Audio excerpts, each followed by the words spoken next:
সাব্বির রহমান বাংলাদেশের একজন প্রতিভাবান প্লেয়ারের নাম। তিনি তার মারকুটে ব্যাটিং এবং নির্ভীক মনুষ্যত্বের কারণে পরিচিত। তিনি বাংলাদেশের জাতীয় ক্রিকেট দলের হয়ে আন্তর্জাতিক ক্রিকেটে প্রতিনিধিত্ব করেছেন এবং তিনি মূলত একজন ব্যাটিং হিসেবে ভূমিকা পালন করেন। সাব্বির রহমান 1991 সালের 22 নভেম্বর রাজশাহীতে জন্মগ্রহণ করেন। তার বেড়ে ওঠা এবং খেলার যাত্রাটা রাজশাহীতে শুরু হয় এবং তিনি তরুণ বয়স থেকে আক্রমণাত্মক ব্যাটিং দক্ষতা দেখিয়েছেন, যা নির্বাচকদের নজর কেড়েছেন এবং তিনি কম সময়ের মধ্যেই জায়গা করে নিয়েছেন জাতীয় দলে। তার আন্তর্জাতিক ক্যারিয়ারের অভিষেক আন্তর্জাতিক ক্যারিয়ারে 2014 সালে জিম্বাবুয়ের বিপক্ষে টি-20 সিরিজে তার অভিষেক হয় এবং তারপর তিনি তার অসাধারণ খেলার দক্ষতা দেখিয়ে ওয়ানডে, টেস্ট সব দলে তিনি সুযোগ করে নেন। তার ব্যাটিং স্টাইল দ্রুত রান সংগ্রহের জন্য উপযোগী, বিশেষ করে টি-20 ফরম্যাটে তিনি অসাধারণ পারফরম্যান্স করে থাকেন। এমনকি 2016 সালে এশিয়া কাপে তিনি বাংলাদেশকে ফাইনাল নিয়ে গেছিলেন তার অসাধারণ ব্যাটিং এর পারফরম্যান্স দেখিয়ে।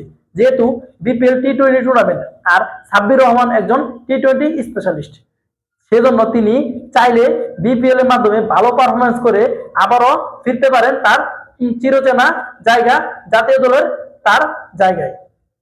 সাব্বির মূলত মিডল অর্ডারে ব্যাট করে থাকেন, এমনকি দলের প্রয়োজনে তিনি ফিনিশার রোলও প্লে করতে পারেন। এমনকি তাকে যদি দল চায় বোলিংও করাতে পারেন পার্ট টাইম হিসেবে। তো সাব্বির রহমান একজন ভালো অলরাউন্ডার, ভালো ব্যাটিং এবং তার ফিল্ডিংটা প্রশংসার দাবিদার। তিনি যে ফিল্ডিং করেন সেটা অবশ্যই প্রশংসনীয়, কেননা তিনি দুর্দান্ত ক্যাচ করে নেন। সাব্বির রহমান তিনি তার ক্যারিয়ারের কিছু সময়ে বিতর্ক করেছেন। মাঠের বাইরে আচরণজনিত কারণে তিনি একাধিকবার সমালোচনার মুখে পড়েছেন এবং শাস্তিও পেয়েছেন। দর্শকের সাথে খারাপ আচরণের কথাও শোনা গেছে নিউজে। তিনি খেলার মনোযোগ না দিয়ে অনলাইনে বেশি মনোযোগ দেয়। সর্বশেষ যখন জাতীয় দলে তিনি ডাক পায়, সেখানে তিনি খেলায় মনোযোগ না দিয়ে টিকটকে বেশি মনোযোগ দিয়েছে। তখন তার টিকটক আইডি থেকে তার প্রমাণ পাওয়া গেছে। বিভিন্ন গণমাধ্যমের সাক্ষাৎকারে এটাই উঠে এসেছে যে সাব্বির রহমান জাতীয় দলে ফেরার জন্য মুখে আছে এবং নিয়মিত হার্ডওয়ার্ক করছে। রিসেন্টলি একটা সাক্ষাৎকারে সাব্বির রহমান বলেছেন তার দূর সময়ে তিনি কাউকে পাশে পাননি, তার কোনো লিঙ্ক নেই, শুধু পেয়েছিলেন কোচ সালাউদ্দিন স্যারকে। সাব্বির রহমানকে জাতীয় দলে দেখতে চান এমন দর্শকের সংখ্যা মোটেও কম না, কেননা তিনি একজন পরীক্ষিত প্লেয়ার, যার প্রমাণ তিনি ইতিপূর্বে দিয়ে গেছেন। সাব্বির রহমানের জাতীয় দল থেকে বাদ পড়া থেকে এখন পর্যন্ত বাংলাদেশ ক্রিকেট বোর্ড তার মতো একজন হার্ড হিটার ব্যাটার খুঁজে পাননি। ওয়েস্ট ইন্ডিজ সিরিজে কিছুটা ঝলক দেখিয়েছেন জাকির আলী অনিক।